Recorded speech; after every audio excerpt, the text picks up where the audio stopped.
Bonjour à toutes et tous. Le titre de ce moment ensemble est Luxe et développement durable. Les générations Y et Z plaident contre les idées reçues. Nous allons dans un instant nous interroger sur cet énoncé, mais avant, il nous faut dire que nous sommes heureux d'être là, dans cet amphithéâtre, dans le cadre de l'Université de la Terre, même si ce moment charnière que nous vivons aujourd'hui, avec ce sentiment d'urgence, je parle bien entendu de la catastrophe climatique, nous interroge, nous inquiète. Nous sommes là pour justement essayer de penser, de faire avancer les idées dans ce cadre-là, pour tenter de répondre aux grandes questions qui se posent derrière le sujet que je viens de lire. Nous avons avec nous des membres de la jeune génération qui, toutes et tous, travaillent dans les maisons de luxe. Nous avons 1h30, quelques surprises et un grand panier à questions. L'idée de ce moment est d'y voir plus clair sur votre positionnement, vous, jeune génération, travaillant toutes et tous dans le luxe, et vous situant chacun et chacune individuellement comme bien informés de la catastrophe climatique en cours. L'humanité doit choisir entre solidarité et suicide collectif, a dit Antonio Guterres, le chef de l'ONU, lors de son discours d'ouverture du sommet de la COP27 à Sharm el-Sheikh. Une manière pour lui de tirer la sonnette d'alarme pour l'ensemble des pays du monde, et une manière pour nous de rappeler pourquoi nous sommes là, toutes et tous réunis, durant ces 2 jours. Quelles sont vos interrogations? Quelles sont vos pensées aujourd'hui, même si penser cette catastrophe est difficile puisqu'elle nous bouscule, puisqu'elle nous oblige à revoir nos fondations, puisqu'elle nous somme de revoir intégralement les systèmes dans lesquels on croyait jusqu'à présent. Luxe et développement durable, les générations Y et Z plaident contre les idées reçues. Alors, quand on doit plaider, c'est lorsqu'on se sent attaqué et que l'on souhaite se défendre. Je dis ceci parce qu'on peut s'apercevoir que très tôt, dans sa vie de mots, en 1080 exactement, le mot « plaid » a désigné un procès, un jugement. Puis le verbe « plaider » a été employé au sens de défendre une cause devant les juges. Qui sont les juges ici? Nous pourrions nous poser la question, est-ce vous le public? Ou est-ce vous sur ce plateau, qui allait juger ces idées reçues? Plus récemment, au XVIIIe siècle, plaider a pris le sens de parler en faveur d'eux, mais toujours avec cette idée de défendre. De façon plus générale, le verbe est utilisé aujourd'hui dans ce sens-là, le sens défensif, comme témoigner en faveur d'eux, être favorable à. Les plaideurs, en général, sont des avocats, et vous, eh bien, vous n'êtes pas avocat. Pas d'effet de manche ici, simplement vous venez, et nous vous en remercions, vous venez avec votre intime conviction, vos recherches, nous allons en parler juste après, vos réflexions, vos doutes et vos engagements, ce qui fait déjà beaucoup d'éléments. Alors, quelles sont ces idées reçues dont il faudrait se défendre? De quoi parle-t-on quand on parle d'idées reçues sur le luxe? Peut-être en trouverons-nous une, déjà, dans ce titre, luxe et développement durable. Est-ce que le luxe et le développement durable sont véritablement compatibles, par exemple? Nous allons détailler ces idées reçues, détailler les questions de fond qu'elles posent et en parler ensemble. Je dois dire qu'en préparant cette intervention, vous nous avez fait part de votre intention de travailler en transparence et avec humilité. Vous avez décidé de ne pas balayer ces idées reçues comme de simples idées reçues, justement. Vous avez voulu aller plus loin, vous avez voulu constater honnêtement et courageusement, je dirais, de quoi ces idées relèvent, de quoi elles s'inspirent, quels pourraient être les paradoxes qui vous questionnent, vous. Et vous avez voulu aller chercher les raisons, chiffres à l'appui, de ces idées reçues, afin de répondre clairement et sans faux semblant au regard du respect que vous avez du lieu et de l'événement. Et quand je dis vous, je dis cette génération Y et Z qui, si on s'arrête là, si on s'arrête à cette dénomination, ne veut pas dire grand-chose, il faut bien le reconnaître. Donc vous, c'est vous. Et ma première question, c'est qui êtes-vous? Qui représentez-vous? Comment pourriez-vous vous présenter là? Eh bien, tout simplement, nous faisons partie de la jeune génération. Bon, jeune, on a connu les disquettes, on a connu les VHS. Mais on est né dans les années 80-90 et on fait partie des maisons de luxe qui font partie du comité Colbert et qui ont été rassemblées aujourd'hui. Et qui est le comité Colbert? Le comité Colbert est une association de 113 membres à travers 14 secteurs qui ont toutes et tous en commun la culture de l'excellence et l'amour du beau. Et plus précisément, les maisons qu'on représente, aujourd'hui on peut en comptabiliser 9. Qui sont d'ailleurs très différentes les unes des autres, de par leur taille, leur secteur d'activité, qui parfois même peuvent être concurrentes entre elles. On a les vins et les spiritueux avec Moët Hennessy, Rémy Cointreau, la mode et la maroquinerie avec Chanel et Hermès, la joaillerie, Van Cleef, Boucheron, les instruments de musique avec Henri Selmer, et puis l'univers de la maison avec le cristal de Baccarat et la faïence de Gien. Et au-delà de l'appartenance à ces différentes maisons, on vient tous de parcours différents, que ce soit personnel, professionnel, avec un investissement associatif parfois aussi différent. On a différents métiers qui sont réunis ici, pas forcément dans la RSE, mais ça peut être dans le développement produit, dans la communication, dans le marketing, dans les ressources humaines. Et voilà, on est tous réunis aujourd'hui pour aborder avec vous ces thématiques. Alors vous l'avez compris, on vient de maisons différentes, on fait des métiers différents. Mais ce qui nous réunit tous, c'est l'intérêt sincère, profond, qui nous réunit autour des enjeux de développement durable et de la catastrophe climatique qui nous préoccupe tous. Et là, on est très heureux d'avoir pu échanger ces 2 derniers mois, parce qu'on a commencé à se rencontrer il y a 2 mois, pour pouvoir échanger sur ces enjeux, échanger aussi sur nos positionnements au sein de nos maisons, de notre secteur d'activité, par rapport à ces enjeux de développement durable. Et aujourd'hui, Oui, complètement. Aujourd'hui, on est vraiment ici pour vous partager nos questionnements, nos réflexions. Des questions, on en a eu et on en aura encore beaucoup. Et on est ici dans l'objectif que ces réflexions et peut-être cette prise de conscience pour certains, elles ne s'arrêtent pas ce soir en sortant de la salle. On a envie aussi que ce soit des échanges qui continuent. Gabriel, tu parlais tout à l'heure de plaidoirie. Nous, on n'est pas là vraiment pour se défendre, hein. On n'est pas les représentants RSE de nos maisons. Par contre, on est là vraiment pour parler de ce qui nous motive, de ce qui nous anime, nous, et de ce qui continue de nous faire rêver au sein de nos maisons. Et je reviendrai aussi sur quelque chose que tu as dit, Gabriel, c'est le mot de transparence, parce que je pense que notre démarche aujourd'hui, au-delà d'être collective et vivante, elle est aussi authentique. On espère que c'est quelque chose que vous ressentirez. Il y a 2 mois, on est arrivé avec nos convictions, mais on est arrivé aussi avec nos doutes et nos questionnements. Et 2 mois après en avoir longuement discuté entre nous, on a toujours des convictions, mais on a aussi toujours des doutes. Et on a vraiment grandi sur ce sujet RSE, et on espère que, comme nous, cette discussion vous amènera peut-être à apporter un regard différent entre le rapport de l'industrie du luxe et de tous les enjeux environnementaux et sociétaux qui nous réunissent aujourd'hui. Et un petit mot sur le format, donc 1h30 ensemble, comme le disait Gabriel. On a construit ce moment comme un aller-retour. Donc Gabriel aura le rôle de réquisitoire, justement, avec des arguments qui sont parfois piquants, qui nous questionnent et finalement qui nous interpellent. Et l'idée, c'est tout au long de ces échanges, de pouvoir amener ensemble plus loin la discussion, voir ce que ça nous évoque, les réflexions que ça nous pose, les manières dont on va être d'accord, pas d'accord avec certaines de ces accusations. Alors, vous dites que vous vous êtes posé des questions. Quelles sont les questions que vous vous posez, vous, aujourd'hui, en tant que membre du collectif du Colbert Labo? S'il y avait une liste de questions qui vous viennent à l'esprit, là, maintenant, ce serait lesquelles?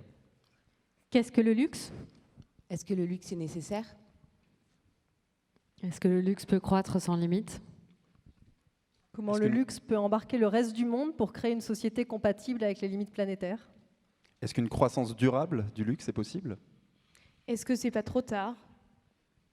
est-ce que le luxe piétine le bien-être animal? Est-ce qu'on va y arriver? Est-ce qu'on s'est éloigné des valeurs d'origine du luxe? Quel est notre rôle vis-à-vis de nos clients? Qu'est-ce qu'on peut faire? Est-ce qu'on sera capable de prendre des décisions difficiles? Est-ce qu'on peut influencer le mode de vie de nos clients? En sommes-nous responsables? Peut-on faire des actions en dehors de notre secteur d'activité? Jusqu'où l'innovation pourra nous aider? Est-ce que le luxe pille les ressources de la Terre? Toutes ces questions et bien d'autres. Bon, je sais que vous allez tenter de répondre à la majorité des questions entendues là, mais une qui me vient tout de suite, par exemple, je l'ai déjà posée tout à l'heure, je la repose. Luxe et développement durable, est-ce bien compatible? Il faudrait sans doute commencer par définir ce qu'on entend par luxe. Oui, donc c'est une question qu'on doit se poser évidemment, mais vous faites sans doute allusion à un article de 2 spécialistes, Jean-Noël Capferrer et Anne Michaud, 2 experts en marketing et essayistes. Ils disent que l'avenir commun du luxe et de la durabilité va dépendre de la façon dont les consommateurs vont définir le luxe. Alors, continuons nos définitions de mots. Le luxe, comme le rappelle l'étymologie du mot, correspond à un déboîtement, luxatio. Ça fait mal. Un écart par rapport à la normalité. De quel écart parle-t-on? C'est peut-être une question que vous vous posez aussi. Le vocabulaire du luxe appartient au registre de l'excès, du rêve, de l'extraordinaire, au bénéfice, vraisemblablement, et on le verra tout à l'heure, d'une minorité privilégiée. Au contraire, le développement durable est lié à des termes comme réutiliser, se restreindre, faire attention, partager, échanger, trier, sobriété, au profit d'une communauté élargie.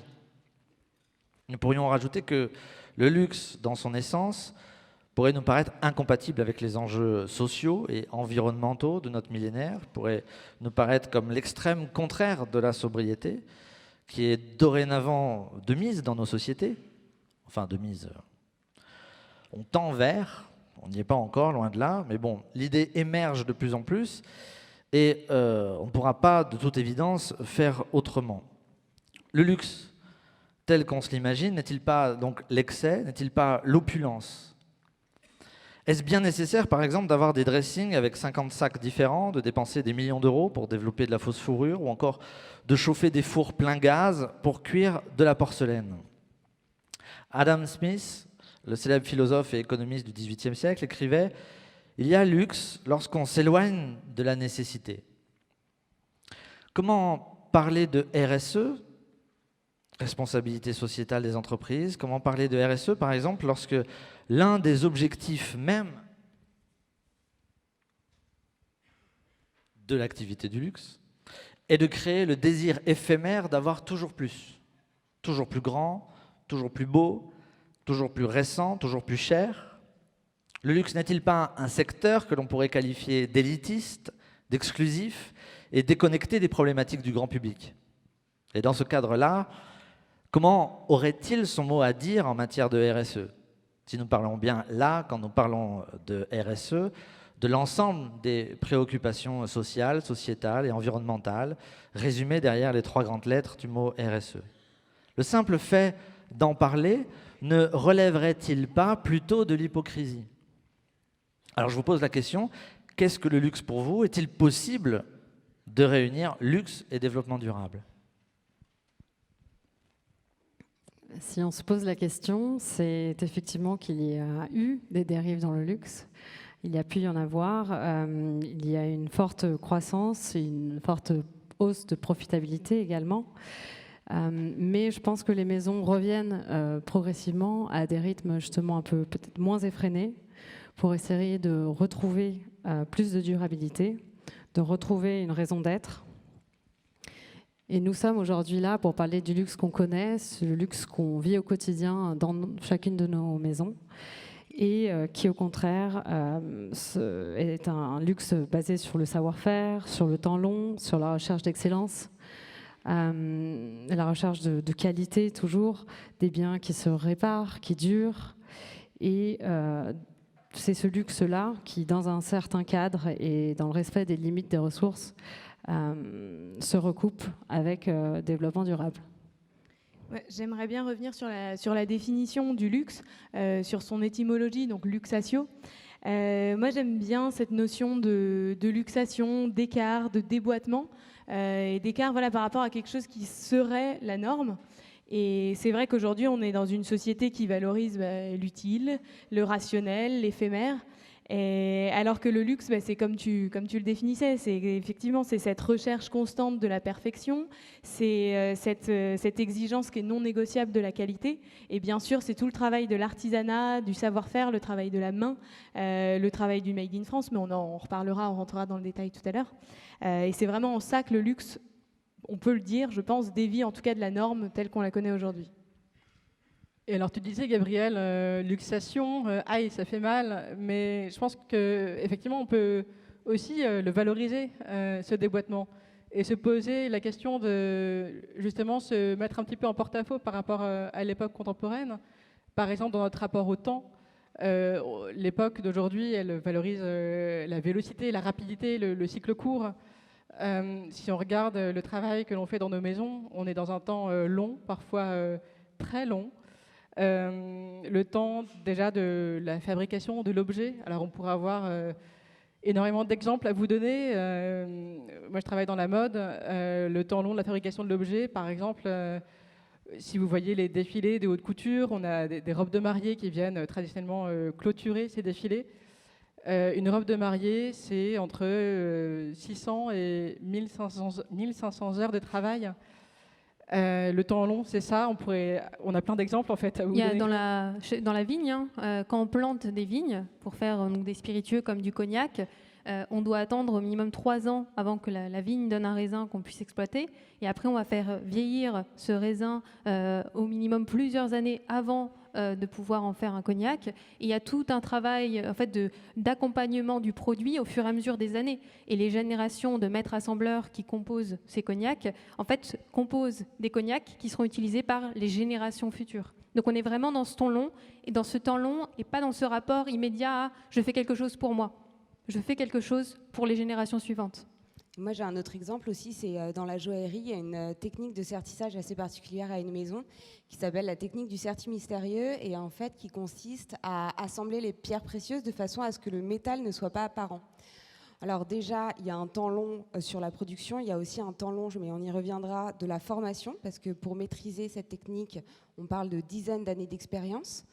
Et après, cette technique-là implique que chaque pierre qui va être utilisée est taillée en minimum 2 à 3 heures pour avoir vraiment la taille parfaite. Et une pierre, c'est quelques millimètres. Donc on est vraiment, encore une fois, dans l'illustration de ce déboîtement, de ce temps long, le temps du détail, le temps de la perfection, qu'on oppose à la course effrénée au nouveau, au plus, à la consommation, etc., etc. En fait, si vous voulez, on fait rapport au cycle de vie du produit.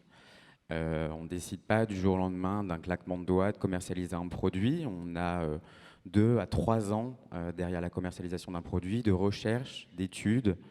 On est dans le jusqu'au boutisme en fait. On va dans les moindres détails, on est dans cette recherche de la perfection pour s'assurer que le cycle de vie de notre produit, donc dans toutes ces étapes, faut que son cycle de vie soit le plus long possible en fait, qu'il perdure dans le temps. L'ensemble en fait de ces savoir-faire dont on a parlé et qui font aussi l'essence du luxe, c'est donc cette recherche d'excellence à la fois dans le produit auquel on va aboutir à la fin, mais aussi dans la façon de faire, dans la façon d'aboutir à ce produit. Et c'est aussi dans cette façon-là, et pour en revenir à ta question Gabriel du début, que le luxe et le développement durable vont être intimement liés. Parce que le produit se doit d'être exceptionnel, mais aussi la façon de le faire et donc de respecter les plus hauts standards en termes de respect de l'environnement, d'éthique et d'impact sociétal. Donc aujourd'hui, tout n'est pas parfait, c'est peut-être pour ça aussi qu'il y a des idées reçues et c'est pour ça qu'on est là aussi pour en démystifier certaines et il y a certains points qui sont peut-être aussi vrais et qu'il faut améliorer. Mais l'idée, c'est qu'on puisse tendre vers cette excellence et la retrouver dans tous ses aspects et l'aspect de sustainability en est une composante extrêmement importante. Et en fait, il y a peut-être aussi une distinction à faire entre les limites qu'on pose à notre créativité et les limites qu'on pose à l'utilisation des ressources de la Terre. En termes de créativité, je pense que justement, ce qu'on vous partage avec passion sur nos produits, c'est toute cette recherche de créativité qui fait l'être humain. Par contre, il y a en effet eu des dérives sur le côté d'utilisation des ressources de la Terre, et c'est là qu'il faut se reposer la question et peut-être retrouver l'essence du luxe qui serait compatible avec le développement durable. Il y a cet rapport à la simplicité. Finalement, l'excellence, c'est quand on enlève aussi, avec un geste parfait, avec une matière parfaite, on enlève beaucoup de superflu finalement. Et par rapport à cette essence du luxe, à ces non-limites à la créativité, en fait, c'est un autre aspect de son essence, c'est celle du rêve. C'est-à-dire ce qui va faire dépasser l'humain, dépasser nos limites en termes de création, en termes de désirabilité. Shakespeare disait au XVIIe siècle « Retirez à l'homme le superflu et vous lui ôtez le nécessaire ». Finalement, c'est presque consubstantiel à la manière d'être humain, cette capacité qu'on a à rêver, qu'on a à se dépasser. C'est aussi une autre définition du luxe. Et finalement, quand on a cette capacité, je pense que c'est ce qui nous distingue peut-être du reste de l'industrie, ce qui peut nous permettre de la tirer, c'est quelle responsabilité nous incombe. On a une capacité à faire rêver, à quel point on prend comme mission aussi de montrer l'exemple. Et finalement, je pense que le levier du rêve est un des leviers les plus importants pour amener du changement. Qu'est-ce qu'on va rendre désirable de ce qui ne le sera pas ? Qu'est-ce qu'on va rendre un futur souhaitable de ce qui ne le sera pas? Et le luxe, aujourd'hui, et toutes nos maisons réunies auront vraiment dans les mains la capacité de réinventer ces codes, de réinventer ce qui sera désirable, de réinventer ce qui sera à la mode, de réinventer ce qui nous fera envie. Et je pense que c'est là un des leviers les plus performatifs et les plus performants pour être capable de réinventer et vraiment de réconcilier luxe et développement durable. Et par rapport à ce que tu disais sur le rêve, Marion, c'est très vrai, et on peut le rapprocher aussi d'une autre étymologie du luxe. On s'est attaché à une étymologie particulière du luxe qui est venant de luxatio, donc le déboîtement, mais on peut le voir aussi comme venant de lux, la lumière, pour ceux qui ont fait du latin quand ils étaient au collège ou au lycée. Mais c'est avec cette idée on va essayer d'éclairer quelque chose, d'éclairer une voie, un chemin dans nos secteurs respectifs, avec toute l'humilité que cela comporte, mais du coup d'essayer d'utiliser cette puissance évocatrice, ce lien à l'art, à la transcendance que peut avoir le luxe pour porter certaines valeurs, certaines innovations. Pour prendre un exemple très rapide que je connais au sein de ma maison, qui est la maison Boucheron, on a récemment lancé une collection faite à base de cophalite. Alors, la cophalite, qu'est-ce que c'est? C'est un déchet industriel. C'est ce qu'on appelle une matière dernière, c'est-à-dire c'est quelque chose qu'on ne va plus utiliser et c'est un déchet qui est majoritairement enfoui. Donc on s'est dit qu'est-ce qu'on peut, on va essayer de sortir quelque chose de précieux de cette matière, et donc il y a eu tout un process qui a été fait pour redonner vie à cette matière, en faire quelque chose de précieux, attirer l'œil sur cette matière qui est un dérivé des déchets industriels, dérivé d'amiante, et en faire un matériel, alors c'est quelque chose qui est noir, qui ressemble un peu à de l'obsidienne, et le mettre en valeur au sein d'un produit. Donc ça c'est une démarche qu'on a d'upcycling, qui est peut-être un petit geste, on va dire à l'aune de tout ce qu'il faudrait faire pour résoudre la situation, mais c'est aussi une valeur inspirationnelle très forte de s'interroger sur qu'est-ce qui est précieux, comment on le met en valeur et qu'est-ce qu'on porte dans notre façon de fabriquer des objets et de les mettre en valeur ensuite. Alors, vous avez dit que le luxe, c'était la lumière, le rêve, et que ce rêve faisait partie des fondamentaux nécessaires à l'homme. Dans ces fondamentaux, il y a l'art aussi. Il est vrai que le luxe et l'art sont souvent proches. Ils sont même parfois intimement liés. Je vous propose donc de le vivre par l'expérience, ici et maintenant, de faire une petite pause avec Adrien, une pause musicale.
Merci Adrien pour cette belle pause musicale. C'était Jean-Sébastien Bach, je pense.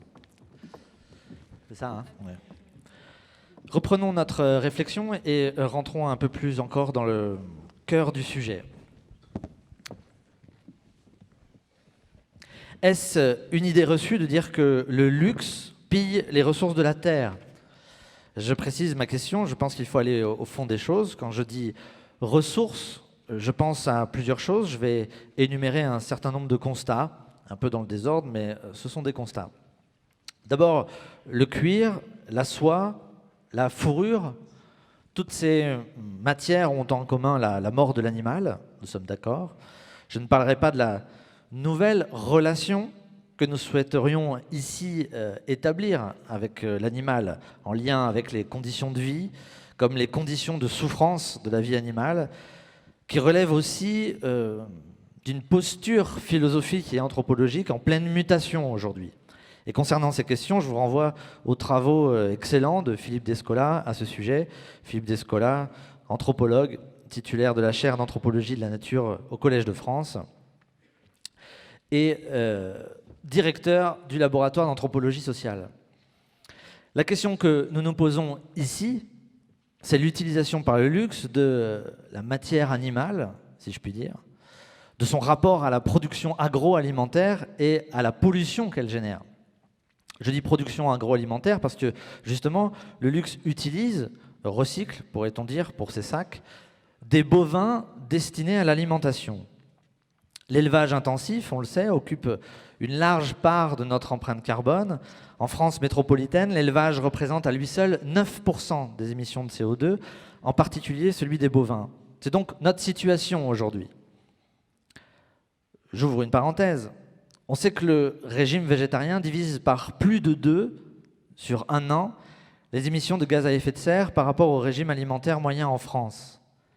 La viande est un poste fortement émissif. L'ADEME, l'Agence de l'environnement et de la maîtrise de l'énergie, estime qu'un repas à dominante animale, avec 180 grammes de bœuf, correspond à un bilan carbone de 7,3 kg d'équivalent CO2 par personne, contre seulement 0,5 pour un menu végétarien.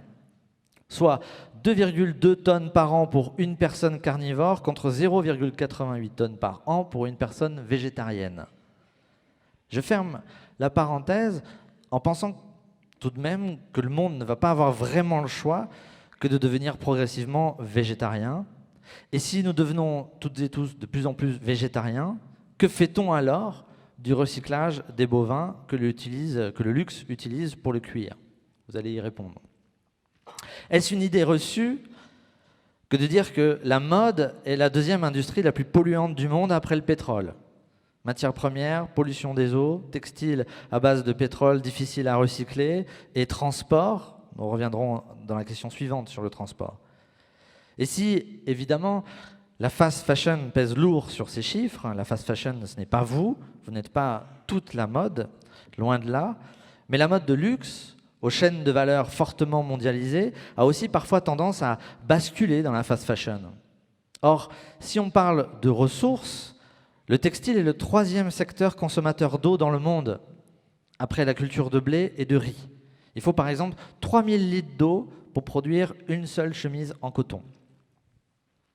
En plus de l'utilisation d'eau, le textile a également recours aux teintures chimiques qui polluent les eaux et le lavage des vêtements qui libère une quantité infinie de microfibres telles que le polyester, l'acrylique ou le nylon.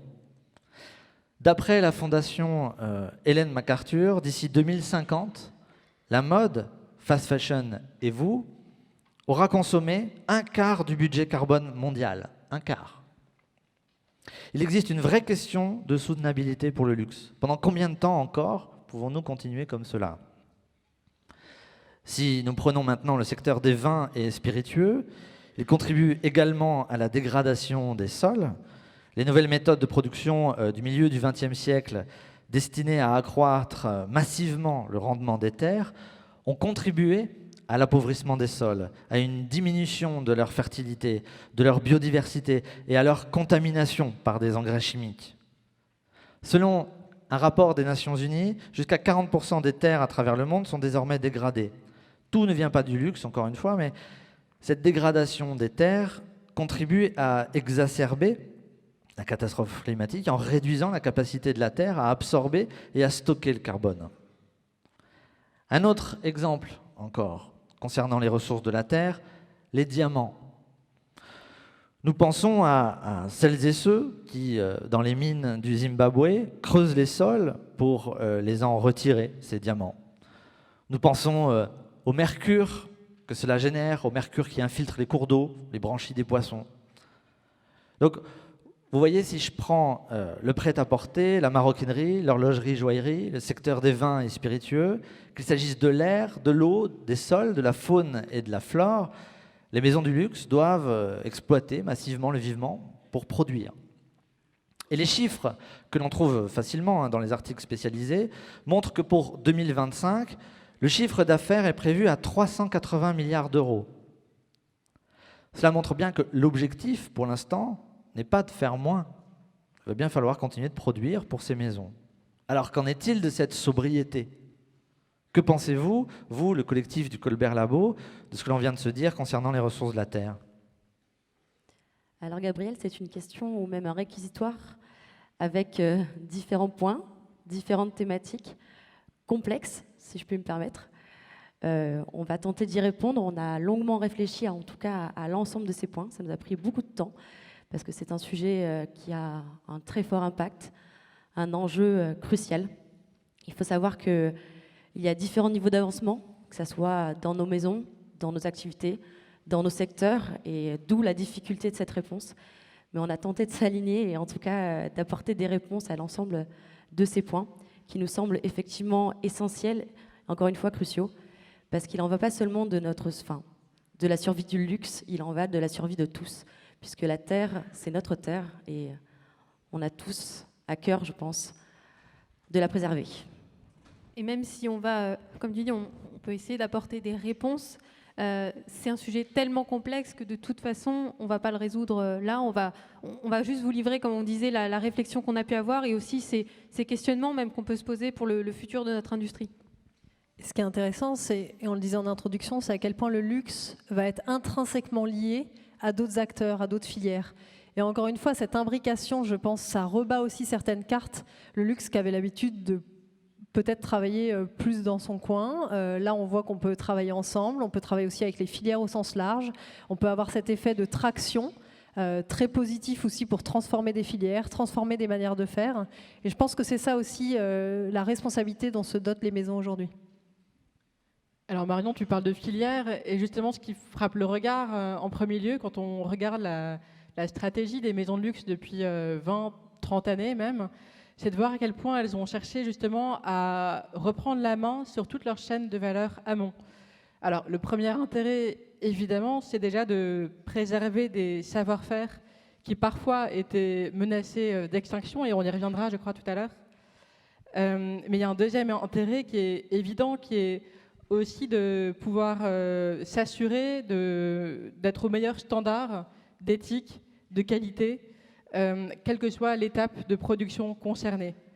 Donc concrètement, qu'est-ce que ça veut dire ? Ça veut dire que des maisons comme Hermès, comme Chanel, comme Vuitton, mais on pourrait en nommer beaucoup d'autres, où en fait racheter des fournisseurs qui étaient leurs fournisseurs de matières premières notamment ces dernières décennies. Et alors, je vais prendre l'exemple d'Hermès. Encore une fois, on pourrait prendre beaucoup d'autres exemples. Quand vous pensez à Hermès, sans doute, vous pensez assez rapidement aux ateliers de maroquinerie, donc les endroits où on fabrique les sacs. Vous pensez peut-être un peu moins aux tanneries, qui pourtant ont été acquises par la maison ces dernières décennies. Des tanneries où on fabrique le cuir qui va fabriquer les sacs. Et puis Hermès est allé encore plus loin avec le rachat aussi des fermes où on a les animaux qui vont ensuite, dont on va ensuite utiliser les peaux pour fabriquer le cuir qui va fabriquer les sacs. Et c'est l'exemple, enfin, c'est vraiment une logique qui a été intégrée par beaucoup de maisons dans différents groupes ou des maisons plus indépendantes qui ont eu les mêmes réflexes d'intégration verticale de leur chaîne de valeur. Et Gabriel, tu donnais tout à l'heure une projection de nos chiffres d'affaires réunis en 2025, je crois. ces chiffres d'affaires, ce sont aussi des moyens et des investissements qu'on peut faire dans l'ensemble de la filière. Et Marion, tu parlais de traction vers le haut. Ça tire le secteur vers le haut. Ça tire le secteur vers le haut en matière de pratiques sociales, en matière de pratiques environnementales aussi, de pouvoir faire ces investissements. Cette reprise en main des différents éléments de la chaîne, ça va servir à quoi exactement en fait? Alors peut-être pour te répondre un peu plus en détail sur ce point, Gabriel, un des intérêts principaux, ça va être de s'attarder sur la notion de traçabilité. Savoir d'où viennent nos produits. Alors, il y a beaucoup de méthodes différentes pour le faire. Il y en a une dont tu as parlé, Bérénice, qui est l'intégration verticale. Tout simplement pouvoir, avec cette puissance aussi financière qu'ont les maisons, d'intégrer certains fournisseurs et de s'assurer donc du respect des plus hautes normes de respect de l'environnement, d'éthique, de respect sociétal au sein du coup de leur chaîne de valeur. Mais après, il y a une autre façon aussi de prendre le contrôle de sa chaîne de valeur, de sa supply chain. Ça va être aussi de s'intéresser à tout ce que vont faire toutes les parties prenantes avec lesquelles nous travaillons. Et de savoir comment ils vont travailler avec leurs employés, où ils vont sourcer par exemple leurs pierres dans le domaine de la joaillerie dont tu parlais. Il existe pour ça certains partenaires indépendants avec lesquels nous travaillons. On peut citer le Responsible Jewelry Council, le RJC, qui va s'assurer avec l'ensemble, enfin en tout cas une grande partie des acteurs du secteur de la joaillerie, du respect des plus hautes normes d'éthique, de respect de l'environnement. Et il y a aussi des grands groupes de luxe qui vont s'avancer sur cette thématique, avec, je pense au groupe Kering par exemple, qui a développé tout un code of ethics dont il va s'assurer que ce code est bien respecté aussi pour ses fournisseurs. Donc là, ce dont on parlait au début, c'était de faire en sorte que dans sa maison, tout ça soit respecté, qu'on puisse respecter au maximum l'environnement et la sustainability en règle générale. Mais même plus que ça, les maisons de luxe vont aujourd'hui s'engager pour que ce respect-là se fasse aussi auprès de leurs fournisseurs. Je perds mes fiches. Se fasse aussi auprès de leurs fournisseurs via ces codes of ethics et différentes certifications qui vont être impératives pour faire en sorte que ces différents fournisseurs travaillent avec la maison. Et pour donner un résultat concret, ces standards ont permis aujourd'hui au groupe Kering de sourcer 100% de son or de façon éthique et responsable. Et c'est un résultat, là aussi, un catalyseur qui s'étend à l'ensemble d'un secteur. L'idée, c'est de tirer vers le haut, comme on l'a dit, l'ensemble d'un secteur et toutes ses parties prenantes. On a beaucoup parlé d'approvisionnement. Je pense que dans notre chaîne de valeur, c'est un élément important. Comment on s'approvisionne, comment on s'assure de la traçabilité des matières premières. Mais si on remonte un petit peu dans le développement, ensuite, il y a la partie de l'usage qu'on en fait. Et je pense que c'est une composante extrêmement importante. Aujourd'hui, nos maisons ont une conscience de la qualité, de la préciosité des matières qu'elles utilisent, qui font que dans l'usage qu'elles en font, on aura un respect fondamental et presque intrinsèque. On a parlé dans la présentation de qui on était. Finalement, on est des matières, on est des produits, le cuir, les pierres, la porcelaine, le cristal. Finalement, c'est aussi une manière de nous nommer. C'est par les matières qu'on utilise. Donc, je pense que ça fait vraiment partie, au-delà des produits qu'on fait, c'est une des composantes fondamentales d'un produit de luxe, c'est sa matière. On a tendance à dire que c'est un triptyque, c'est une définition produit, donc un esthétisme, une matière et puis un savoir-faire. Un produit finalement de luxe, un objet est composé souvent de ces trois composantes. Et donc le rôle de la matière, évidemment sur son approvisionnement, mais aussi sur l'usage qu'on en fait. Et je pense qu'aujourd'hui, nos maisons, et parce qu'elles sont artisanales, ont toujours eu finalement dans leur ADN une sorte de bon sens artisan, finalement assez terre à terre, de faire attention, de prélever la juste mesure.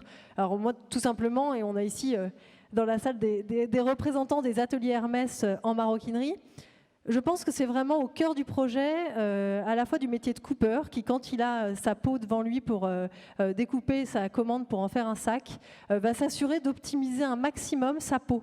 Encore une fois, d'y placer peut-être un autre produit en ce qu'on appelle coupe associée. Et l'idée toujours dans cette vraie conscience qu'on a de la préciosité de la matière, qu'on ne veut pas gâcher. Et je pense que c'est vertueux. Tu parlais de sobriété dans ta question. Je pense qu'au-delà de l'approvisionnement, c'est vraiment comment on utilise les matières. Et puisqu'on parle de cuir, et que tu parlais tout à l'heure de la réalité de l'élevage aujourd'hui dans le monde. Élevage intensif, oui. Élevage intensif, alors on va y revenir justement. Le cuir, tu l'as dit, c'est d'abord du recyclage. Donc le monde tel qu'il est aujourd'hui, c'est un monde qui est encore très carnivore. En Europe, on a, je crois, 9 personnes sur 10 qui aujourd'hui consomment régulièrement de la viande. Oui, mais on est d'accord que ça ne va pas durer, ça. Alors, Enfin, on espère que ça ne va pas durer. en tout cas, aujourd'hui, le monde tel qu'il est, les maisons de luxe viennent récupérer ce qui est un déchet de l'industrie agroalimentaire, ces peaux, pour en faire un produit, une matière qui est connue aussi pour ses propriétés de durabilité, de réparabilité. Ça s'appelle un coproduit d'ailleurs. Tout à fait. Donc ça, déjà, c'est juste la réalité telle qu'elle est posée aujourd'hui. Alors évidemment, on ne peut pas se contenter de ça, surtout quand on est censé incarner la lumière, comme on disait tout à l'heure, la lumière du phare qui doit éclairer et tirer un secteur vers le haut. Alors on a signé, et je crois que tout le monde dans la salle a entendu parler de cette signature, on a signé le Fashion Pact en 2019. Pas que le luxe, hein, il y a 150 marques qui ont signé, 150 marques de mode qui ont signé le Fashion Pact en 2019. Un des engagements de ce Fashion Pact a été justement de renoncer aux approvisionnements qui viennent de l'élevage intensif. Alors, ce n'est pas complètement désintéressé de la part des maisons, puisque renoncer aux élevages intensifs dans les approvisionnements, c'est aussi œuvrer en faveur du bien-être animal. Et ça, c'est aussi une façon d'œuvrer pour la qualité du cuir, en fait. Parce qu'un animal qui est élevé dans un élevage à taille humaine, qui est en bonne santé, dont les critères de bien-être sont respectés, c'est un animal qui va avoir une belle peau. C'est un peu comme nous, en fait. Hein. On est heureux, on est en bonne santé, on a une belle peau. Et ça, c'est quand même un super exemple du fait qu'on arrive à réconcilier le bien-être animal, la responsabilité sociale et la profitabilité. Et pour reprendre, Gabriel, tu parlais en effet de... Aujourd'hui, peut-être qu'il y a cette réalité de 9 personnes sur 10, mais demain, ça ne sera pas le cas. Donc comment peut-on faire une fois que ça ne sera pas le cas et quand il n'y aura plus justement ces déchets qu'on réutilise? Je crois qu'il y a des solutions autres que le cuir qui se développe à base de champignons. Voilà, on essaye de créer cette matière. Ça demande beaucoup de temps. Et en fait, je pense qu'il y a aussi une idée reçue qui est « Ah mais tiens, on pourrait changer du jour au lendemain ». Mais je pense que le cuir, si on a du mal à aller vers autre chose, c'est parce qu'il a des propriétés particulières. Je crois qu'on a notre musicien qui veut... Je t'en prie. Moi, je vais appuyer avec 2 exemples avant de parler de musique. Le premier, c'est pour ce que tu disais, Gabriel, c'est qu'il faut suivre la tendance et que le cuir est donc un déchet qu'on recycle. Il y a, dans les 3-4 dernières années aux États-Unis, il y a eu un rejet énorme du cuir qui est encore d'actualité, mais pas du tout un rejet de la viande. Et du coup, ils se retrouvent avec des quantités de peau incroyables. Et en fait, c'est beaucoup plus énergivore de devoir gérer le cuir comme un déchet pur que de le valoriser et de le recycler comme le font la plupart des artisans et des maisons. Donc ça, c'est un point important. Les maisons sont dans l'air du temps et suivront l'air du temps. Et je ne pense pas que ça soit à elles d'influencer là-dessus. Si effectivement on tend vers une société végane, il faudra s'adapter, comme le dit justement Marjolaine, avec des évolutions. Sur lesquelles on travaille. Exactement. Les gens travaillent. Et sur le point des propriétés du cuir, vous venez d'entendre de la clarinette tout à l'heure. Alors quel rapport entre la clarinette et le cuir? Il se trouve que pour boucher les trous sur la clarinette, ça s'appelle des petits tampons. Et ces tampons, depuis des centaines d'années, ils sont en cuir. Et on a beau travailler sur beaucoup d'autres matières pour essayer de remplacer ça, pour les raisons évoquées, puis pour prévoir peut-être un jour de changer ça. Mais en fait, il n'y a aucune autre matière qui a les mêmes propriétés acoustiques. Donc en fait, on ne peut pas faire de compromis de qualité parce que pour l'instant, on ne trouve rien d'autre. Les seules pistes intéressantes sont des matériaux pétrosourcés. Donc d'un point de vue écologique, on ne va pas dire qu'il y a un gain écologique. Donc on est pour l'instant dans une impasse technologique et on devrait baisser la qualité des produits. Ce n'est pas l'idée qu'on a envie. Moi qui plus est dans la musique, ce n'est pas dans l'idée qu'on a envie. On ne fabriquera pas un Stradivarius dans un mauvais bois. C'est la même chose pour les clarinettes. Et par rapport à ces propriétés et le débat sur la pétrochimie, il y a un axe très fort évidemment d'innovation de toutes les maisons qui aujourd'hui cherchent des alternatives. Et ça, je pense que c'est fondamental de rappeler, on parlait de sensorialité, les matières aussi, elles portent en elles une sensualité aussi, ça fait appel à tous les sens, un objet. Et donc il y a cette dimension qui est au cœur des recherches. L'idée, c'est de se dire, un objet, ça part aussi par le toucher, l'écoute, une odeur, une sensorialité. Et aujourd'hui, quand on travaille à de l'innovation sur des alternatives, et encore une fois, c'est un sujet qui est, je pense, au cœur des stratégies de nos maisons, c'est une des composantes extrêmement importantes dans la recherche. Et c'est pour ça, encore une fois, on pourrait aller très vite vers des solutions faciles. Enfin, les solutions avec pétro-sourcé, on dit c'est vegan, alors qu'en fait c'est encore pire pour l'environnement. On essaie de vraiment trouver des solutions qui soient totalement respectueuses de l'environnement. Ça prend beaucoup plus de temps. Peut-être on peut parler de transport maintenant. Moi, je voulais parler un peu des terres, si on peut. Okay. On a le temps? Très peu. Très peu, très vite. Très rapidement, parce qu'on parlait de la surexploitation des terres. Moi, je travaille dans les vins et spiritueux et je voulais en parler rapidement, donner un exemple sur les différentes choses qui sont mises en place. Donc, pour parler d'une maison que je connais, c'est Annecy, là où je travaille, qui s'est engagée à limiter les impacts environnementaux. Et pour montrer la voie et donner un exemple de la façon dont on veut, en tant que leader, tirer vers le haut la filiale, on a engagé une démarche avec les 1600 viticulteurs chez qui s'approvisionne Annecy pour les accompagner dans l'obtention d'une certification environnementale cognac pour à nouveau qu'ils puissent suivre les plus hauts standards de qualité, ils sachent comment le faire et que nous ayons évidemment des eaux de vie de meilleure qualité. Et le deuxième exemple auquel je voulais faire allusion, c'est que Moët Hennessy a organisé en 2022 un forum de 2 jours dans lequel Moët Hennessy a invité des personnes de différents horizons, donc des experts internationaux, des viticulteurs, des marques concurrentes, des scientifiques, pour réfléchir collectivement à ce problème de surexploitation des terres et trouver des solutions conjointement à ce problème-là. Donc voilà, c'était la touche sur les sols. Merci. Parlons maintenant, donc, si vous êtes d'accord, des transports. Pour les transports, les vêtements, sacs et chaussures sont souvent fabriqués à l'autre bout du monde. Il faut livrer les boutiques rapidement et il faut suivre le rythme intense des changements de collection. Le transport doit donc être régulier et rapide, et parce qu'il est le plus rapide, justement, l'avion est souvent le moyen de transport le plus utilisé, mais il est aussi un très grand émetteur de gaz à effet de serre. Le transport aérien de marchandises représente 55,2% du total des transports pour LVMH et 67% pour Kering en 2018.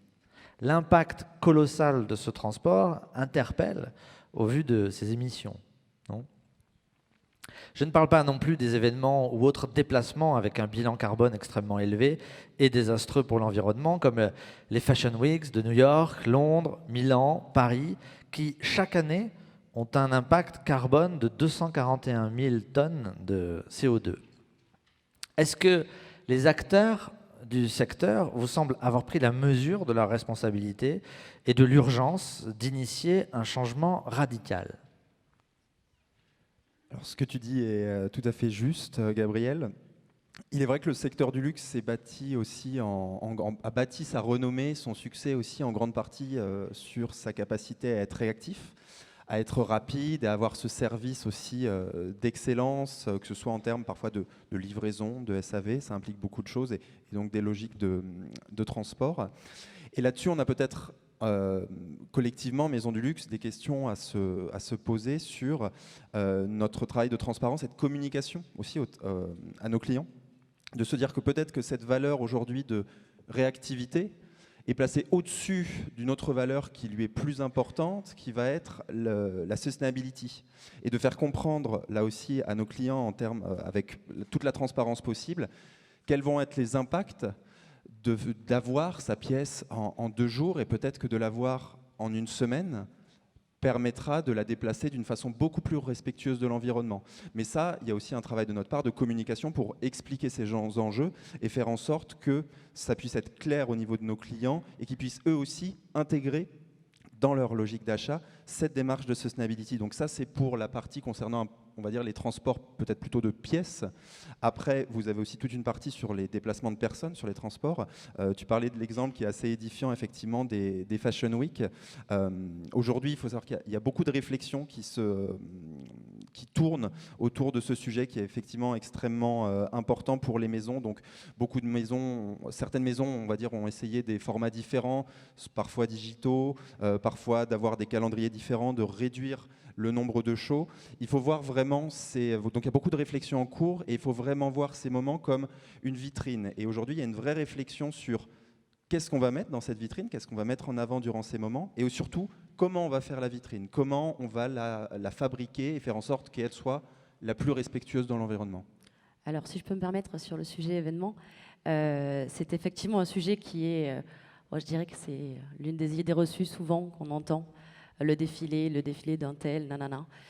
Effectivement, c'est un vrai sujet et c'est surtout un moment qui est important pour nos maisons. C'est un moment image, c'est un enjeu de visibilité, c'est un moment de présentation des collections, c'est un moment où aussi on met en avant tout le travail de savoir-faire, d'excellence dont on a parlé à différents moments. C'est un moment qui est fort, qui est magique et en même temps qui est éphémère, qui utilise un grand nombre de matériaux, qui est donc qui fait déplacer effectivement des milliers de personnes, qui a donc un impact déplorable, disons-le. Mais en dehors de ça, il faut quand même savoir que depuis un certain temps, il y a des enjeux qui sont énormes sur ce sujet. On est presque sur une carte blanche événementielle à ce stade-là. C'est assez énorme, que ce soit en termes de budget, de réflexion, d'innovation, de créativité. C'est presque passionnant, même si c'est pour des raisons qui sont complexes. Et je pense qu'on peut dire aussi qu'on peut être fier, à Paris en tout cas.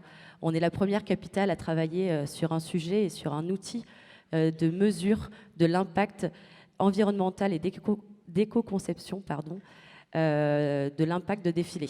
Donc c'est un outil qui a été développé en fait par la Fédération de la haute couture et de la mode, qui a débuté en 2019 et qui a été mis en place en 2021, qui continue de l'être aujourd'hui et qui est testé par de nombreuses maisons du comité Colbert. C'est pas encore une réussite en tant que telle, on n'est pas encore au défilé éco-responsable à 100%. Cependant, c'est déjà un début, c'est quelque chose qui est en train d'être fait. Paris est la première capitale à le faire et l'idée, c'est de l'avoir à une vision internationale et d'arriver à créer des défilés, des Fashion Week, des moments magiques à 100% éco-responsables. Et personnellement, en travaillant dans l'événementiel, ça serait fou d'y arriver, ça serait génial et ça serait une très très belle fierté. Donc, croyons-y et on va y aller. Voilà. Et quand on parle transport, souvent c'est lié aussi à une autre thématique qui est délicate pour nous, c'est la thématique du packaging, parce que donc, ces produits sont emballés pour être transportés. Donc ça, c'est typiquement la question compliquée pour le luxe, parce qu'il y a une étude en 2019 qui a montré que 8 sur 10 de nos consommateurs attendent de nous qu'il y ait un packaging vraiment particulier, qui soit différent du reste des produits non luxe. Qu'il montre l'image de marque et la qualité du produit. Donc c'est un sujet compliqué, mais nous, on veut vraiment essayer de le pousser plus loin et d'arriver à réduire son impact environnemental. Et donc, on essaye de chercher des solutions, soit pour que ce soit des packaging réutilisables, soit pour qu'ils soient recyclables. Donc, on a déjà pas mal d'exemples, notamment dans les vins et spiritueux, qui sont assez intéressants. Je pense à un étui du champagne Veuve Clicquot qui est donc un étui mais qui se recycle ensuite en seau à champagne. Donc on commence à avoir pas mal de propositions comme ça, mais c'est vraiment un sujet sur lequel on a besoin d'avoir une vraie recherche et développement sur les matériaux aussi, tout comme on en parlait sur les matières des produits. Et donc qui n'est pas facile à traiter non plus, tout comme le transport. Et par rapport à ça, je pense qu'encore une fois, on revient à aujourd'hui, qu'est-ce qui a de la valeur et qu'est-ce qui en a moins. Il suffit d'écouter Cynthia Fleury, qui est une philosophe, qui parle du rapport entre le lourd et le léger. On est passé d'une époque où on valorisait l'ostentatoire, le lourd, l'imposant, à une époque aujourd'hui où on le sent dans l'air du temps, on va valoriser ce qui est léger. Et donc c'est aussi une tendance de fond sur laquelle on peut réinventer encore une fois ces imaginaires. C'est-à-dire que demain, et Ruinart a fait un étui seconde peau vraiment fité sur la bouteille, alors qu'on avait l'habitude d'avoir des caisses, dans des coffrets. En fait, il y a tout à réinventer. Encore une fois, le luxe, et ça c'est finalement ce qu'il y a de plus... c'est une jolie mission qu'on peut se donner aussi, de comment on s'inscrit dans réinventer le lourd par rapport au léger, cet horizon temps court, temps long. Et finalement, elle valorise, aujourd'hui, Cynthia Fleury, quand elle tire le plus loin de ce qui a du sens à protéger, des valeurs comme le silence, l'horizon, le temps long. Et c'est aussi dans ces démarches-là qu'on s'inscrit.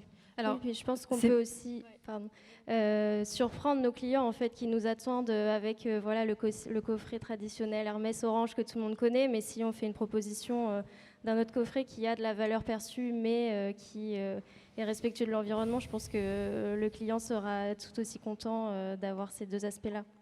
Si je reviens à un aspect beaucoup plus prosaïque, rapidement, très rapidement, c'est qu'on parle, enfin voilà, on a nous nos envies, on a nos engagements, on a aussi les engagements de nos présidents, de plein de gens dans nos maisons. Mais il y a un enjeu crucial, c'est qu'en fait, ce qui nous pousse, enfin, l'objectif principal, ça reste l'objectif financier. Tant que le seul objectif sera financier, ça sera compliqué de faire beaucoup plus que des petits pas, et tous les petits pas seront faits vraiment avec la force de la conviction, ce qui est déjà bien. Mais c'est la même manière, en fait, qu'ont les pays d'évaluer leur croissance. Ils évaluent leur croissance par le PIB, qui est l'évaluation de la production des biens et des services. Donc même les États ont une approche consumériste. Il y a plein d'autres acteurs, donc d'indicateurs, je ne vais pas les citer là, mais vous savez qu'il y a des indicateurs qui se développent pour intégrer le bien-être, la santé, plein d'autres choses, l'environnement. Et de la même manière... Le bonheur, exactement. Et de la même manière, en fait, nos maisons de luxe et même, on l'espère, les entreprises en général ne devraient pas juste évaluer leurs profits et leurs pertes que d'un point de vue financier, mais aussi intégrer l'impact que leurs activités ont sur l'environnement, sur les hommes. Et je pense que le jour où on sera là, on y est déjà un peu chez Kering, qui fait un IPNL, Stella McCartney chez LVMH, mais si ça pouvait se déployer à toutes les entreprises et même aux nations, là, on serait tous dans le même objectif. Merci pour vos nombreuses réponses. Je crois qu'il est important de pouvoir exprimer à la fois vos doutes, comme vous le faites, et comme toutes les avancées que vous constatez. C'est important de pouvoir les exprimer ici. Je vous propose de faire une nouvelle pause avec Adrien. Adrien, vous êtes venu avec des instruments d'exception. Pourriez-vous nous en parler un petit peu? Ah ben, il s'en va. Il ne veut pas. Il n'a pas aimé la question.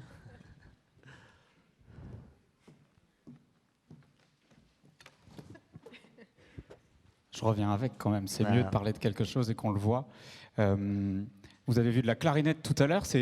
Moi, je viens présenter deux entités très différentes du luxe. On n'a pas encore eu le temps d'en parler, mais ça va me permettre de dire quelques mots.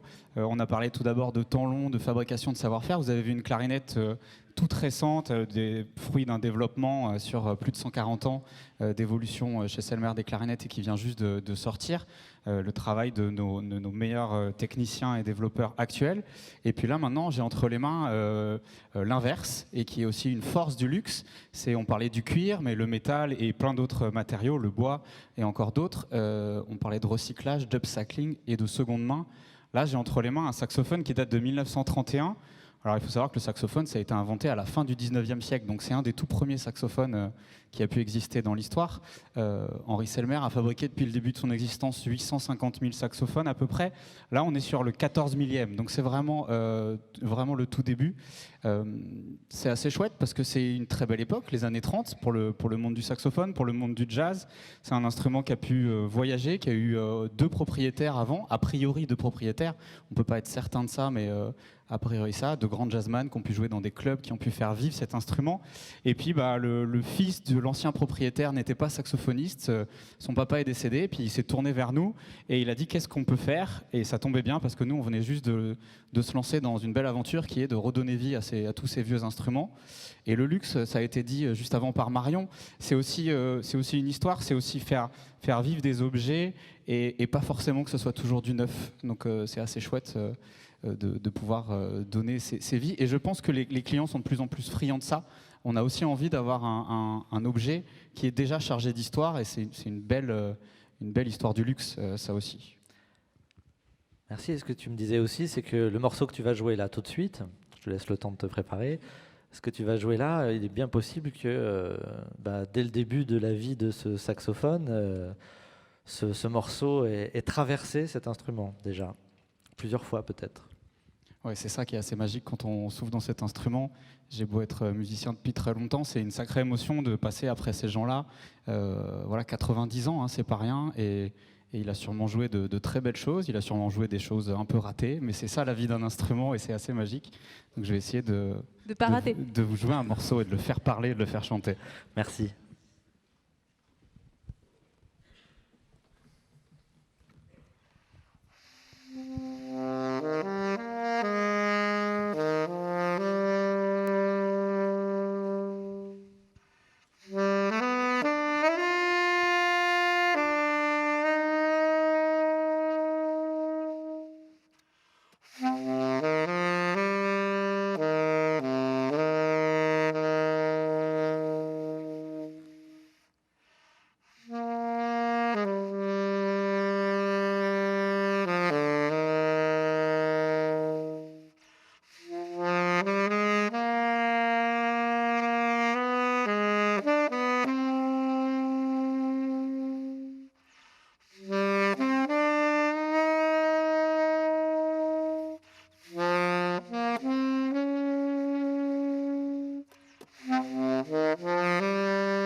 Merci Adrien.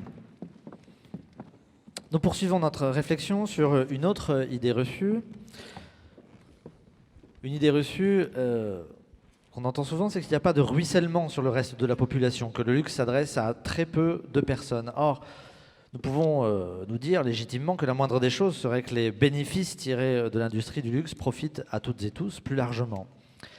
Les biens de luxe, c'est un chiffre d'affaires mondial de 283 milliards d'euros en 2021 et cela atteindra les 380 milliards en 2025, nous l'avons déjà dit. Pour parler encore de données concrètes, en 2021, les grands groupes de luxe, LVMH, Kering, Hermès, Chanel, Richemont, etc., ont non seulement enregistré des ventes en hausse significative partout dans le monde, mais aussi des marges opérationnelles historiques. Et en même temps que leurs très bons résultats de 2021, la presse économique a relayé des annonces de hausse de prix émanant des plus grandes marques. On entend dire que le luxe s'adresse à 1% de la population mondiale, les 1% les plus riches de la planète. D'après Oxfam, mouvement citoyen au service de la lutte contre les inégalités et la pauvreté, les 1% les plus riches génèrent 175 fois plus de CO2 qu'une personne appartenant aux 10% les plus pauvres.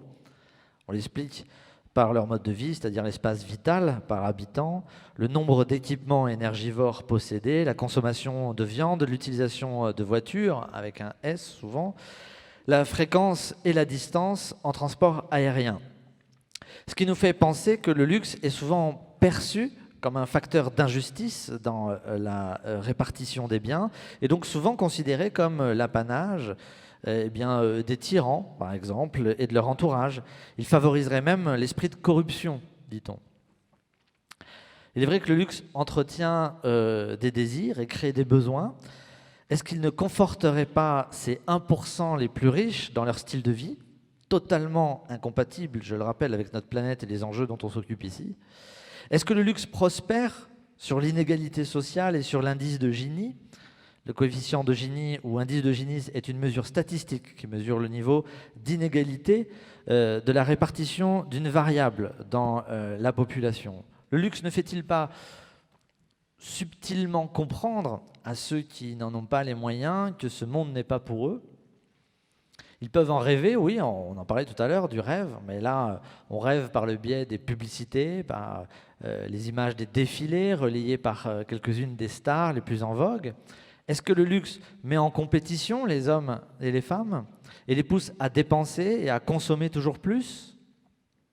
Le sociologue Gilles Lipovetsky dénonce dans Le luxe éternel, 2003 chez Gallimard, cette massification du rêve et la promotion de l'intemporel pour vendre à contrario de l'éphémère, du luxe à la mode. Le luxe continue aujourd'hui d'être compris majoritairement en termes de lutte symbolique entre les classes sociales, avec leur stratégie de distinction et d'ostentation de la part des dominants. Est-ce que cette interprétation est encore tenable? Le pari du livre de Gilles Lipovetsky, et sans doute que vous allez en parler juste après, le pari de ce livre est de mettre en relief les nouveaux dispositifs du luxe, les dispositifs actuels, où cohabitent maintenant passion aristocratique et passion démocratique, tradition et innovation, mythe et mode, vous allez y revenir. Enfin, peut-être y a-t-il ruissellement sur le reste de la population quand on travaille pour les maisons de luxe soi-même, c'est-à-dire quand on y travaille soi-même. En effet, il y a des rapports annuels qui dépeignent des best places to work et oui, les maisons sont nombreuses à se hisser aux premières places des classements des employeurs, faisant rêver les candidats. Mais n'est-ce pas oublier la réalité d'une industrie qui repose sur une chaîne de sous-traitance? Et dans cette chaîne de sous-traitance, les conditions de travail n'ont plus rien d'enviable. Nous l'avons évoqué tout à l'heure aussi sur les questions d'approvisionnement. Alors, y a-t-il un ruissellement du luxe sur le reste de la population? À qui s'adresse véritablement le luxe? Merci Gabriel pour ces nouveaux éléments. Nous sommes convaincus au Colbert Labo que le ruissellement du luxe se fait de plusieurs façons. Commençons par nos clients. Nos clients, nous les connaissons plutôt bien dans le luxe, puisque très souvent, nos maisons vendent en direct, dans nos boutiques, dans nos e-boutiques, via nos directeurs de clientèle privée. Et je voudrais revenir sur un des chiffres que tu mentionnais tout au début, ce chiffre de 1%. En réalité, la clientèle du luxe représente 6% de la population mondiale. Donc c'est 5 fois plus qu'il y a 30 ans, et ce, grâce à l'augmentation de la classe moyenne. Alors tu vas me dire, puisqu'on a beaucoup discuté sur ce sujet, 1%, 6%, finalement, quelle est la différence? Bon, certes. Maintenant, intéressons-nous vraiment à nos clients. Tu mentionnais ces 50 sacs, cette démesure. Donc oui, aussi, il y a une partie de notre clientèle qui aujourd'hui a beaucoup de sacs, beaucoup de vêtements de luxe, beaucoup de bijoux, et qui se comporte peut-être de manière un peu à l'écart des valeurs du développement durable. Certes, mais ça c'est une partie finalement de notre clientèle. Il y en a une autre qui en fait rêvera dans sa vie d'avoir une pièce d'exception et ne pourra se l'offrir qu'une seule fois. Ou une autre partie de notre clientèle qui va de temps en temps s'acheter un produit qui est peut-être un petit peu moins cher. Et puis une autre partie de notre clientèle qui, elle, vraiment rêvera de transmettre. Et qui, à l'instar du slogan de Patek Philippe, ne sera pas réellement le propriétaire d'une montre, mais seulement le gardien pour les générations futures. Et cette notion qui est vraiment intéressante de transmission. Maintenant, si on s'intéresse un petit peu aux tendances actuelles, et notamment des consommateurs, on voit que de plus en plus de consommateurs portent un intérêt fort pour tout ce qui est donc éthique et développement durable. Et d'après Nielsen, c'est 73% des millennials aujourd'hui et 66% des consommateurs au global qui, eux, sont prêts à payer plus pour des produits plus durables. Et c'est d'autant plus vrai dans la fashion. Et c'est encore plus vrai sur les générations Z et Y que nous représentons en partie aujourd'hui. Et je vois aussi pas mal de générations Z dans la salle, donc c'est agréable à voir. Et ces générations Z, elles ne sont pas facilement prises dans des histoires de greenwashing. Elles se renseignent beaucoup. Il y a de plus en plus d'informations. Il y a des apps comme celle de Nota Climat qui sont des apps intéressantes parce qu'elles vont interpeller les marques comme les nôtres. Et elles vont faire réagir et elles vont aider nos marques à être davantage engagées sur ces sujets. On a aussi, finalement, donc si on regarde cette génération Z et Y, aujourd'hui c'est 30% des achats du luxe. Et demain, donc en 2035, ce sera 80%. Donc avec ce changement, on a aussi progressivement des gens qui croient en ces valeurs, qui vont être de plus en plus présents et qui seront là pour représenter et pour diminuer cette démesure. Donc ça, c'est pour la partie de nos clients. Maintenant, il y a tout un autre aspect sur lequel le luxe ruisselle. Donc on a mentionné l'artisanat, on va y revenir, la formation, le recrutement. Et il me semble qu'on a quelques éléments à rajouter sur cette partie. Si je peux me permettre, je vais juste ajouter un point. Parce très que vite, là, on parle... Très vite. Pardon ? Très vite. Oui, très très vite.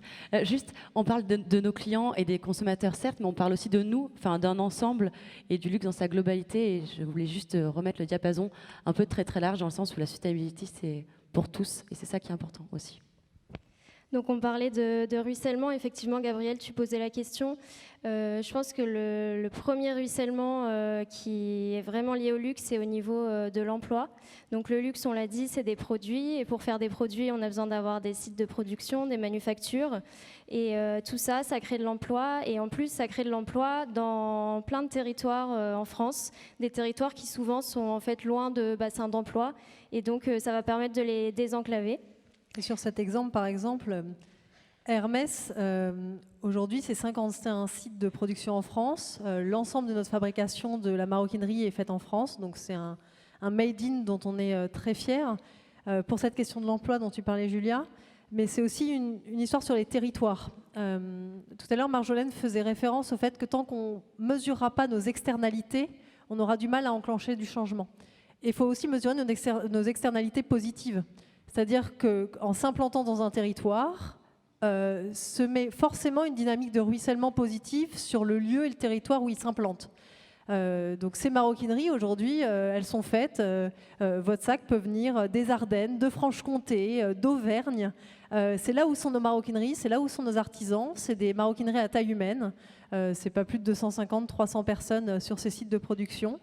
Et ça ruisselle forcément, donc c'est là où on revient à cette idée d'externalité, c'est-à-dire que ça crée de l'emploi, c'est aussi des nouvelles reconversions parfois, alors pour aller souvent sur des sites et des ateliers, dans des ateliers, quand on écoute l'histoire, c'est que des parcours individuels, souvent passionnants, parfois des reconversions, des personnes qui découvrent ces métiers-là, vont se former. Sur la formation aussi, c'est intéressant, peut-être Apolline. Oui, bien sûr, sur la formation, parce que c'est vrai qu'on se parle beaucoup là des métiers d'artisans. On ne devient pas artisan du jour au lendemain. C'est des métiers, voilà, il faut plus de 18 mois pour se former. C'est des métiers aussi pour lesquels on se forme tout au long de la vie d'artisan, hein, en se formant à des nouveaux produits qu'on va développer. On a au sein de la maison Hermès des métiers d'experts. Alors moi, c'est un mot que je trouve génial. Il y a des gens, des hommes, des femmes qui sont experts de leur métier, donc experts de la coupe. On parlait tout à l'heure de la manière dont un artisan va analyser sa peau, placer ses produits. Et donc voilà, au fur et à mesure, on devient expert dans la lecture de ses peaux. Donc c'est vraiment toute une formation qui découle. Et juste sur la notion de ruissellement, très très rapidement, je voulais juste rajouter un point aussi. Je trouve que cette notion de ruissellement, elle prend aussi tout son sens dans l'accompagnement qu'on peut faire, en tout cas que les maisons peuvent faire de leurs partenaires, leurs fournisseurs. C'est quelque chose on se doit, je pense, d'accompagner dans cette transition aussi les personnes avec qui on travaille et de leur ouvrir la voie avec toute cette excellence qu'on essaye de transmettre. Et par rapport à la formation, plus généralement, c'est aussi cette idée de comment ça va permettre de mettre en lumière les métiers de la main. Aujourd'hui, donc on dit, il y a un rapport aux choses qui nous entourent qui sont en train de changer. C'est un juste retour aussi de mise en lumière du geste, des métiers manuels, de l'artisanat. Et c'est un autre rôle que peuvent porter nos filières, c'est-à-dire revaloriser ce qui a pu être dévalorisé au profit de métiers techniques, digitaux, etc. Ce métier de la main, du geste, finalement, on est des passeurs, c'est-à-dire que certains de nos savoir-faire étaient là bien avant nous, et on espère, et c'est aussi notre rôle aujourd'hui dans les maisons, le seront bien après nous. Et finalement, on est sur cette petite durée à l'échelle de l'humanité des savoir-faire où on aura vraiment ce rôle de passeur. Et si je peux me permettre, le rôle de passeur, il y a une importance au niveau de la transmission, parce que ce qu'on est en train de dire, on parle d'un savoir-faire, on parle d'excellence, on parle de métiers qui sont incroyables, qui existent depuis très longtemps effectivement, et qu'il faut transmettre. Pour ça, il y a des formations. Malheureusement, c'est encore des métiers qui sont méconnus. On tente de communiquer effectivement sur le sujet, que ce soit par le service public, mais aussi par les écoles de nos maisons, puisqu'on sait que le comité Colbert en a compté plus d'une quinzaine avec Hermès, Chanel, enfin il y en a divers et variés. Mais c'est très important de savoir que cette transmission de ce savoir-faire fait aussi partie des biais. Oui, tout à fait. Et effectivement, c'est notre rôle et notre mission de défendre en fait tous ces métiers d'art rares, souvent méconnus. Et je pense qu'il est important aussi de parler des initiatives portes ouvertes qui existent et qui ont tendance à se multiplier en ce moment. En fait, très concrètement, je vais vous parler de ce que je connais. La maison Van Cleef & Arpels va ouvrir demain la 2e édition d'une initiative qui s'appelle De mains en main à Lyon. Et le but est très simple, c'est en gros ouvrir les portes d'une maison de joaillerie. Donc pendant 10 jours, on va accueillir le grand public et on va aussi accueillir des jeunes collégiens qui sont à la recherche peut-être de leur métier de demain. Et tout ce monde-là va pouvoir s'essayer aux gestes joailliers et va pouvoir surtout, je pense, discuter avec nos artisans, discuter avec eux de leur parcours, de leur métier, de leur passion.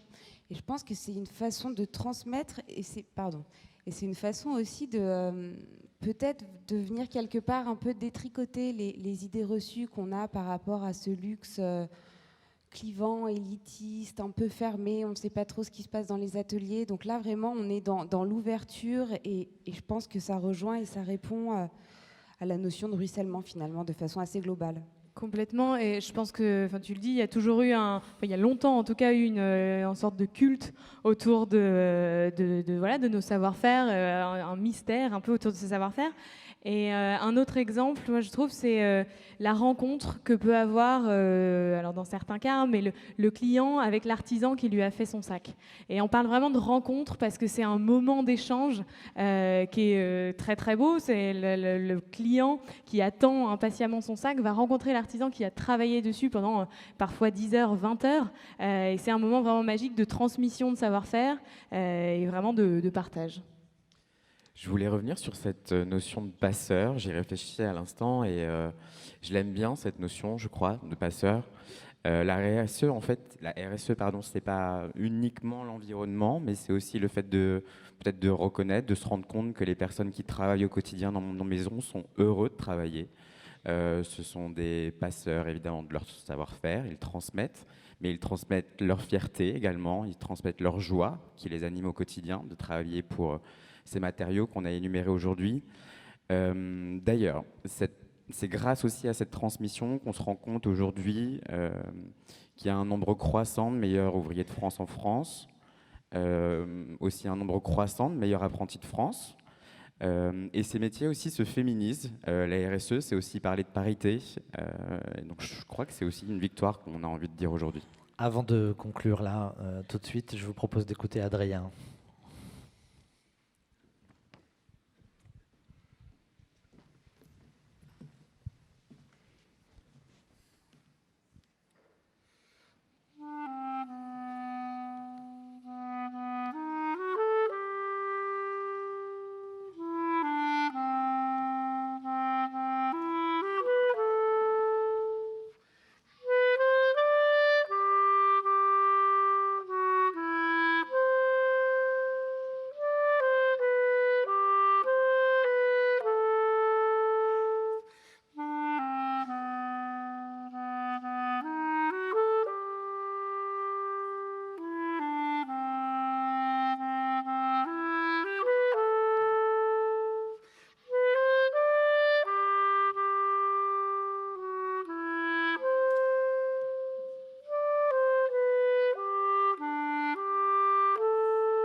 Merci beaucoup. Nous avons démarré cet échange avec la question qui êtes-vous ?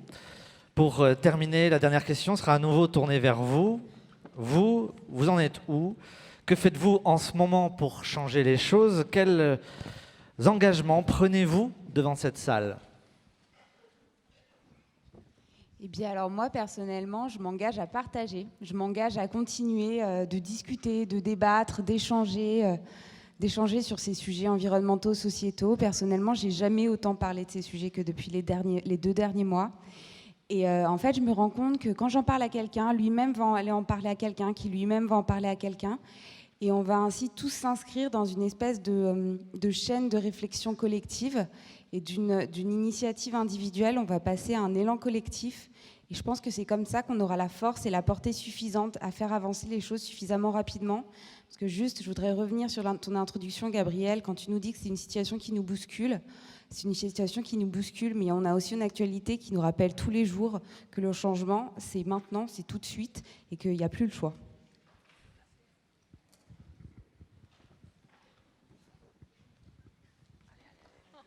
Moi, je dirais oser. Oser pour moi, mais aussi inciter tout le monde à oser dans ce qu'on fait au quotidien. Marjolaine, tu as parlé un moment de PIB. Il y a peut-être des paradigmes à changer, des outils à changer, de nouvelles façons de réfléchir, parce que c'est un changement qui est très important. Il y a énormément de choses à faire à titre collectif, à titre individuel, mais je pense qu'on arrivera uniquement à faire ces changements si on ose quelque chose de différent. Et un peu dans la même veine, moi je dirais même se tromper, parce que je pense qu'il n'y aura pas de plus grosse erreur que de ne pas avoir essayé. Donc j'ai envie qu'on essaye, j'ai envie bien sûr qu'on y arrive, mais de nous autoriser aussi à nous tromper. Je vais continuer sur la partie essayer. Moi, je travaille dans l'événementiel et je pense qu'il y a un enjeu qui est de taille, qui est passionnant, qui est à faire et qui est extrêmement important. On a parlé tout à l'heure de communication et d'influence. On n'en a pas beaucoup parlé, mais il faut en parler puisque l'influence du luxe, l'influence de nos maisons rayonne. Il y a un rayonnement international et il est de notre devoir d'exemplarité, finalement, que d'arriver à créer des événements, créer des moments de magie éco-responsables. Et justement, on veut changer les paradigmes, on veut insérer plus de dimensions humaines, de dimensions environnementales. Je pense que ça peut que se faire collectivement. Et moi, ma plus grande joie, depuis maintenant quelques années, c'est qu'il y a de plus en plus de mouvements qui sont intermaisons, intersecteurs, où en fait, on arrête d'être juste en concurrence et il y a des enjeux plus grands et on est là pour y répondre. Moi aussi, je m'engage à accroître le côté environnemental dans mon quotidien au travail, en utilisant par exemple systématiquement les 3 R, en faire mon leitmotiv, donc par exemple réduire les quantités de produits finis qui arrivent en fin de vie, ou de réduire les matériaux utilisés, par exemple notamment dans les packaging, la réutilisation de certains produits qui arrivent en fin de vie, justement pour en faire de l'upcycling, ou s'assurer de la recyclabilité des matériaux.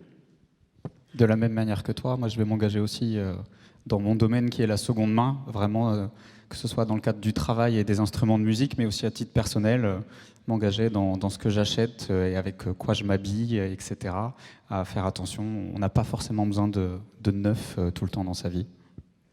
Moi, je voudrais m'engager à continuer de me former sur ce sujet pour pouvoir être un appui à la fois dans ma vie personnelle et avec mon entourage professionnel et pouvoir comme ça permettre de prendre des actions impactantes. On a parlé événementiel, on a parlé produit. Moi, de mon côté, je travaille en CRM et systématiquement, je vais intégrer ces notions dans les différents projets. Donc ça, c'est en tant qu'employé et en tant que cliente même, m'assurer d'acheter un luxe qui est engagé, social et durable. Moi, j'aimerais lancer un collectif dans la maison dans laquelle je travaille pour collaborer avec des personnes qui seraient intéressées par ces sujets-là et faire avancer les choses avec des actions concrètes dans l'entreprise. Moi, je m'engage à continuer de nourrir ma réflexion critique sur ces enjeux de luxe et de développement durable, à continuer de la partager au sein de ma maison. Et je travaille en ressources humaines. Et en ressources humaines, ce que je m'engage à faire aussi, c'est de contribuer à faire de mon environnement de travail un environnement suffisamment safe pour que les collaborateurs puissent se sentir aussi à l'aise que moi pour questionner les pratiques en place sur ces sujets-là. Je pense qu'on peut aussi s'engager à une certaine forme d'humilité. Aujourd'hui, le luxe peut paraître élitiste, avoir l'impression d'avoir les réponses.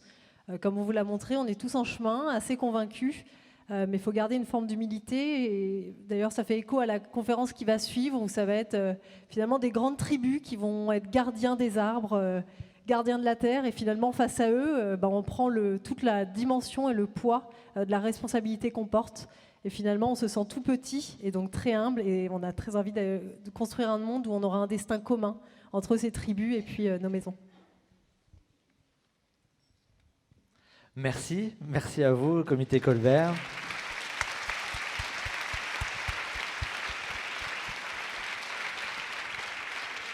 Merci à vous, public, pour votre attention. Je viens d'avoir une information assez intéressante, c'est qu'il existe une journée mondiale du rêve le 25 septembre.